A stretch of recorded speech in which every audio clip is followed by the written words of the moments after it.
തൃക്കരിയൂർ SSMVHS സ്കൂളിൽ Arabic club രൂപീകരണവും Arabic talent ടെസ്റ്റും നടത്തി. അറബിക് ക്ലബിന്റെ ഉദ്ഘാടനം school vice principal Joshi George നിർവഹിച്ചു. NP അബ്ദുൽ സലാം മാസ്റ്റർ അധ്യക്ഷത വഹിച്ചു. PK സിറാജുദ്ദീൻ മാസ്റ്റർ മുഖ്യപ്രഭാഷണം നടത്തി. അറബിക് ക്ലബ് അംഗങ്ങളായ മുഹമ്മദ് അനസ്, ഹനാന എന്നിവർ ആശംസകൾ അർപ്പിച്ച് സംസാരിച്ചു. Arabic subject convener Nusaiba teacher സ്വാഗതം പറയുകയും Arabic club convener Mariyam Mahsoom നന്ദി പറയുകയും ചെയ്തു. അറബിക് ക്ലബിന്റെ കൺവീനറായി മറിയം മഹ്സൂമിനെയും ജോയിന്റ് കൺവീനറായി മുഹമ്മദ് ഷർബിലിനെയും ട്രഷററായി നിഹാലിനെയും തെരഞ്ഞെടുത്തു.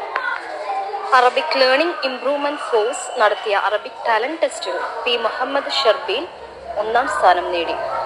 റംല VJ, ഫാത്തിമ ഹനാന, നിദ ഫാത്തിമ PN എന്നിവർ 2ാം സ്ഥാനവും അൻഷിദ VN 3ാം സ്ഥാനവും കരസ്ഥമാക്കി.